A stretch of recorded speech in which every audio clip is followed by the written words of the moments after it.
Biashara yangu nafanya poultry production and management, na pia mimi ni investee wa KKCF.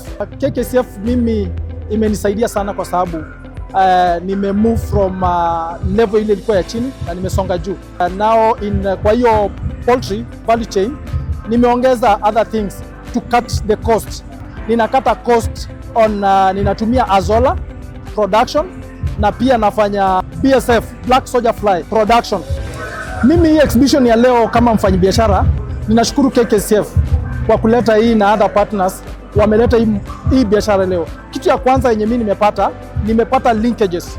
Nimeuza leo a total of 60,000 manure.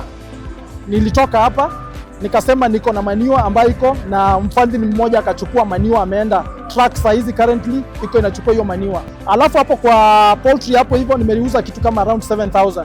That is 67,000. Ni muhimu sana kwa other investees na pia host community and refugee wakuja kwa hii mikutano za market days na exhibition. Ni mzuri kwa sababu you meet different partners, una meet wengine wanatoka from outside the county, like hii ya KKCF it is countrywide. Na sasa venye inakuja countrywide, we are meeting other partners. Na pia sisi tunapata soko. Hii exhibition ya leo powerful. It is powerful because it is countrywide and then worldwide. Why? Because IFC, AECF, KKCF, WFP, these other organizations zimekuwa represented. So ni dunia mzima.